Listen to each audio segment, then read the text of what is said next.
Alrighty guys, it is Qaaman here today, and today we're going to discuss what if Dragon Ball Super actually returned. And if you guys remember, months ago we made a video talking about Super's 2023 return, and I understand how a lot of you guys feel because there's been a lot of speculation going around, right? There's been speculation that it's going to come back this year, it never happened, then this person says it's going to come back this year, and until it's officially confirmed by an official source, we'll never know. Even though I can say that I've heard some birds whispering, and there are some sources that are very close to very top people in the Dragon Ball community that pretty much hint that there is going to be a return. But I'm not going to say who they are, and I'm not going to say what the sources could be, because like I said, if it doesn't work out, then people are going to come back and say, Qaaman was creating speculation and hype about nothing. And I don't want to put that type of pressure on myself because I'm not a news channel. I don't really focus on the news. I only talk about the news unless it's extremely important. But despite all of that, guys, what we're going to talk about in today's video is what if Dragon Ball Super actually returned, and the 4 key areas that its return could affect the Dragon Ball community. And for us today, we are going to discuss the anime, the manga, video games, and YouTube itself. Now, to start things off, it's best to actually talk about the Dragon Ball Super anime, because for very obvious reasons, that's the aspect of the Dragon Ball series that is the most popular and people care about the most. Now, the weird thing about the Dragon Ball anime returning is that we are in a weird situation where the Dragon Ball manga is ahead of the Dragon Ball anime, which is actually normal because the manga usually is ahead of the anime.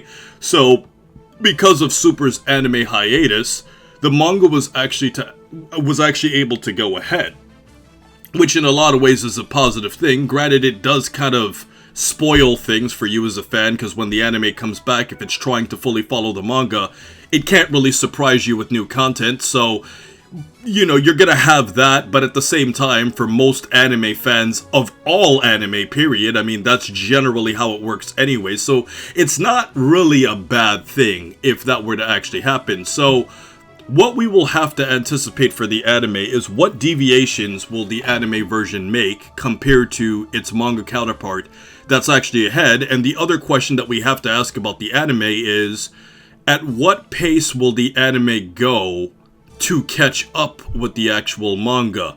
Because the question to that is considering the fact that there's only one manga chapter a month, and assuming there would be weekly episodes, how many weekly episodes would it take to finally catch up to the manga? Or will the manga move at a pace that's fast enough that it will always stay ahead? Or, for whatever reason, the manga starts producing at least bi-weekly or weekly manga chapters that will, you know, increase the speed of it, so it will always perpetually stay ahead of the anime. That's something that I think a lot of people have to consider, but overall, I think the biggest thing that we should think about in terms of the anime is really which arcs are going to get skipped, because there are several entire arcs that have just not been animated. I mean, you have the Moro arc, which in another video I will explain. I think that's by far the best arc in, you know, Dragon Ball Super. So going from that perspective, I'd have to say that if anything, the Moro arc would actually be the best arc to animate, even though it would be slower.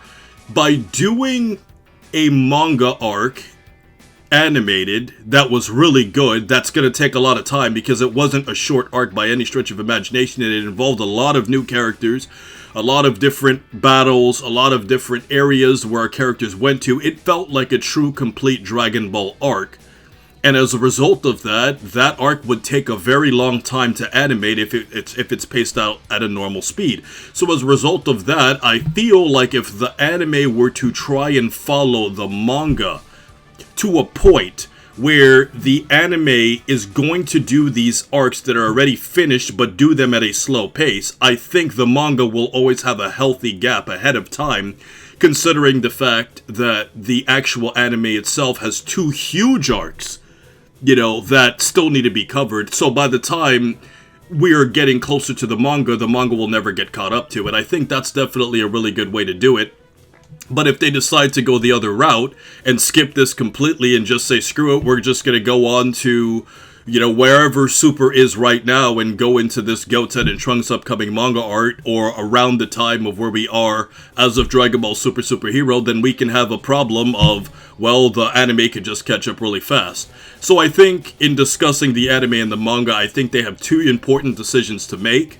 And I think the most important decision that I would suggest would be to simply redo the Moro arc, redo the Granola the Survivor arc, and that way you give the manga way more breathing room to move up in the future, and the manga and the anime will never equalize.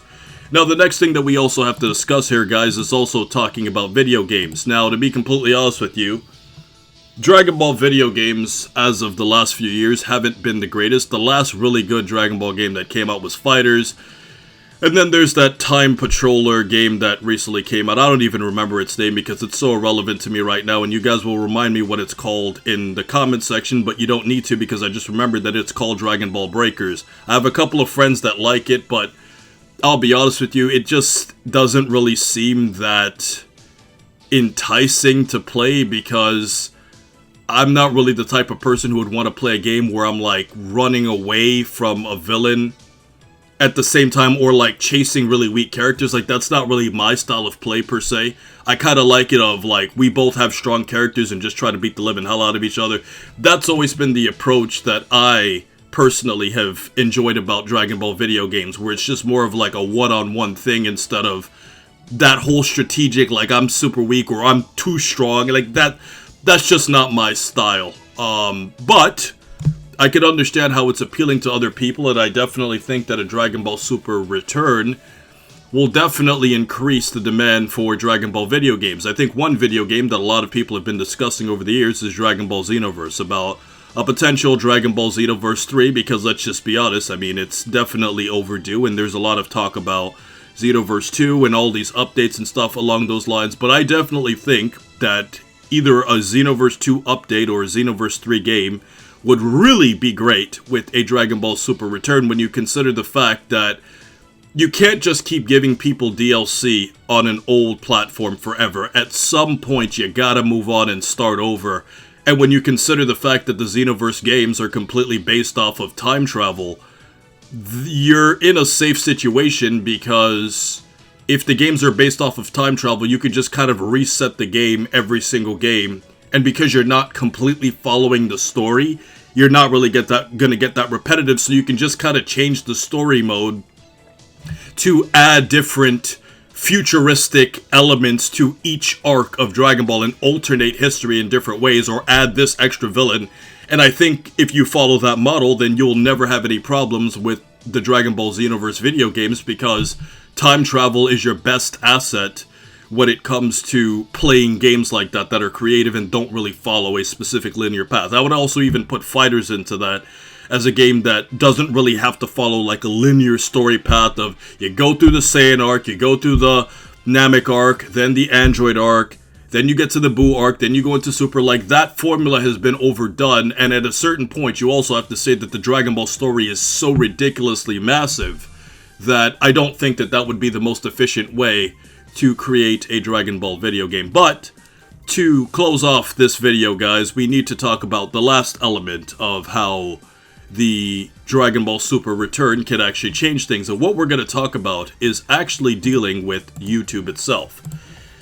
Now, obviously, I mean, it's a positive for Super's return, but there's a huge negative. And to be completely honest with you guys, I have been doing this for a while, and you guys will know that I've seen this Dragon Ball community evolve on the internet from the point where there was no such thing as a Dragon Ball YouTuber. Like, when I started making videos on Dragon Ball, there was no such thing as a Dragon Ball YouTuber. It was just like a handful of people that did this, so there was no coin term Dragon Ball YouTuber until a lot more people started jumping in.